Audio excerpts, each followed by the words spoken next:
সেই July August আন্দোলনে এবং তার আগে গত এক যুগ ধরে যখন সেই স্বৈরাচার যারা 5 তারিখে পালিয়ে গেছে তারা যখন বাংলাদেশের মানুষের ঘাড়ে বসেছিল, সেই সময় এই মানুষগুলো তাদের আপনজনদেরকে হারিয়েছে। প্রিয় ভাই বোনেরা, 1971 সালে মুক্তিযোদ্ধারা জীবন বাজি রেখে দেশকে স্বাধীন করেছিলেন। ঠিক একইভাবে বিগত 1 বছর সহ বিভিন্ন সময় এই যে স্বজনেরা মানুষগুলো, তাদের স্বজনেরা যারা গুম হয়ে গিয়েছে, যারা খুন হয়ে গিয়েছে, যারা অত্যাচার নির্যাতনের শিকার হয়েছে, এই মানুষগুলো আপনাদের যে ভোটের অধিকার, যে পরিকল্পনা আপনারা 12 তারিখে বাস্তবায়ন করতে চান, সেই অধিকার যাতে আপনারা ফিরে পান, তার জন্য তারা রাজপথে থেকে জীবন বাজি রেখে যুদ্ধ করেছে এবং গুম খুনের শিকার হয়েছে, নির্যাতনের শিকার হয়েছে।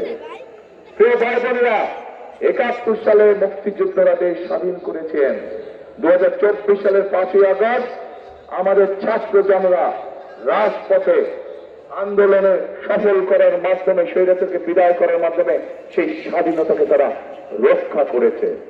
এখন প্রিয় ভাই বোনেরা, এই যে মানুষের ভোটের অধিকার, এই যে মানুষের কথা বলার অধিকার যেটি আমরা ফিরে পেয়েছি, এটিকে কিন্তু ধরে রাখতে হবে। কারণ এইখানে প্রার্থীরা যে সকল জনগণের পক্ষ থেকে যে সকল কথা বলেছেন, জনগণের ভাগ্য পরিবর্তনের জন্য, এলাকার উন্নয়নের জন্য, এইগুলোকে যদি বাস্তবায়ন করতে হবে, তাহলে একটু আগে যেটা বলেছি, আপনাদের সমর্থন ছাড়া কিন্তু আমরা পারবো না। আপনাদের সমর্থন থাকলে ইনশাল্লাহ যে কোনো কাজ আমরা করতে পারবো। কিন্তু প্রিয় ভাই বোনেরা,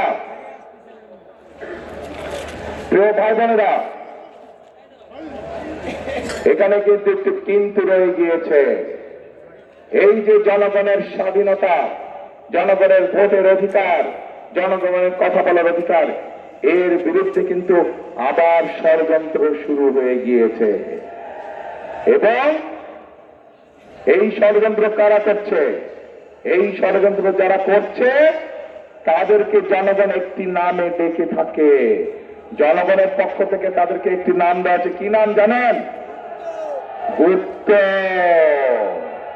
জনগণ তাদেরকে গুপ্ত নামে ডাকে। কারণ জনগণ দেখেছে, যখনই সময় হয় এদিক তখন এক রূপ, আবার সময় হয় ওদিক তখন এক রূপ। বিভিন্ন পরিস্থিতিতে বিভিন্ন সময় তারা রূপের পরিবর্তন করে। প্রিয় ভাই বোনেরা, এরা যে শুধু রূপের পরিবর্তন করে তা না, এরা দেখেন জনগণকে তারা কিভাবে অপমানিত করে, জনগণের উপরে যে তাদের মতো আস্থা এবং বিশ্বাস নেই, তার দুটো প্রমাণ আপনাদের সামনে আমি দিচ্ছি। প্রিয় ভাই বোনেরা, আপনারা নিশ্চয় প্রত্যেকটি মানুষ উপস্থিত দেখেছেন, 2 দিন আগে এই যে গুপ্তের দল, তাদের যে দলীয় এক নেতা, প্রধান নেতা আছে, সে একটি অত্যন্ত আপত্তিকর কথা বলেছে বাংলাদেশের খেটে খাওয়া মা বোনদের বিরুদ্ধে। দেখেছেন আপনারা?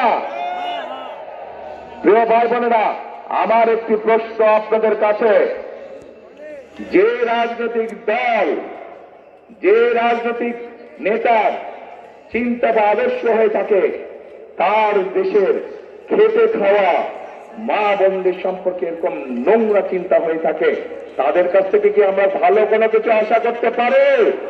তাদের কাছ থেকে কোনো ভালো কিছু আশা করতে পারি না।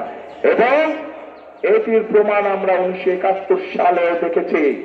1971 সালে তাদের বিতর্কিত ভূমিকার জন্য বাংলাদেশের লক্ষ লক্ষ নারী, লক্ষ লক্ষ মা বোনেরা তাদের সম্মানহানি হয়েছিল।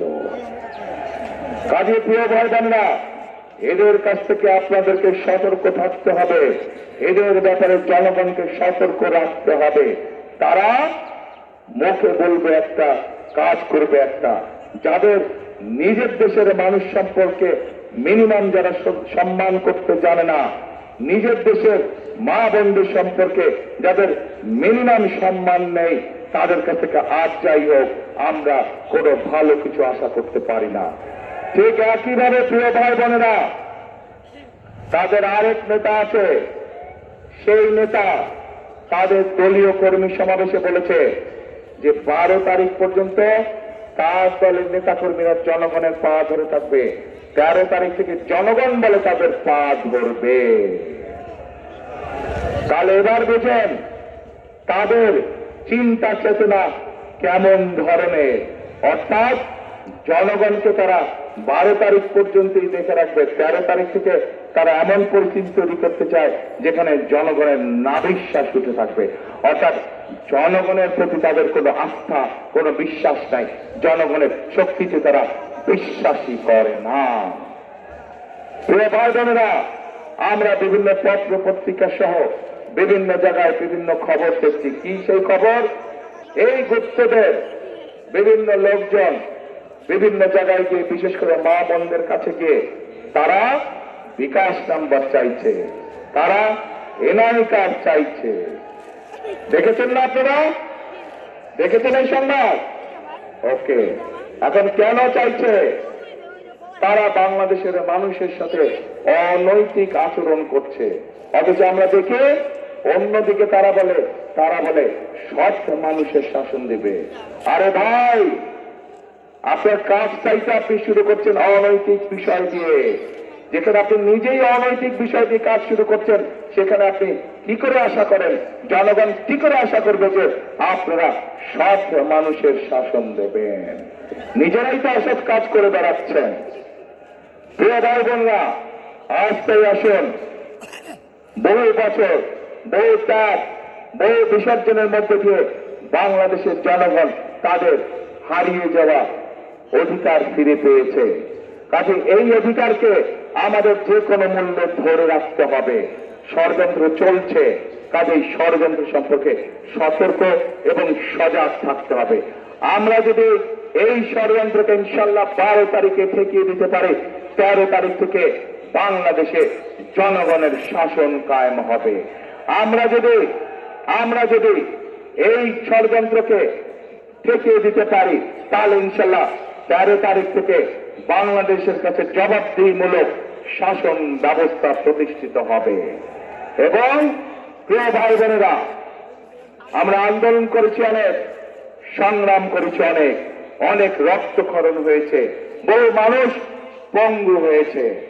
এখন সময় এসেছে, দেশ গঠনের সময় এসেছে। আমাদেরকে দেশ গঠন করতে হবে, আমাদেরকে খাল খনন করতে হবে, আমাদেরকে নতুন স্কুল কলেজ তৈরি করতে হবে, আমাদেরকে মিল কারখানা তৈরি করতে হবে, আমাদেরকে খাল কাটতে হবে, আমাদেরকে নতুন নদী খনন করতে হবে, আমাদেরকে কৃষকদের সুবিধার জন্য হিমাগার তৈরি করতে হবে। আমাদেরকে এরকম বহু কাজ আমাদের বাকি রয়ে গিয়েছে। কারা আছেন এইসব কাজে অংশগ্রহণ করতে চান, দেশকে পুনর্গঠন করতে চান? ইনশাআল্লাহ আসুন। আজকের এই জনসভার প্রধান লক্ষ্য হবে, আজকের এই জনসভার প্রধান শপথ হবে, করব কাজ, গর্ব দেশ, সবার আগে বাংলাদেশ। এই জনসভার আজকে প্রধান শপথ কি? করব কাজ, সবার আগে। ঠিক আছে? ঠিক তো? দেশ গঠনে আছেন তো সবাই? আবার জিজ্ঞেস করি, কারা কারা দেশ গঠনে নাই হাত তুলেন? নাই কারা কারা হাত তুলেন আগে? নাই কারা কারা আগে হাত তুলেন? দেশ গঠনে নাই কারা কারা? ওই স্বৈরাচার আর গুপ্তদের সাথে আছেন কারা কারা? হাত তুলেন দেখে। কেউ নাই? তাহলে দেশ গঠনে আছেন কারা কারা? হাত তুলেন।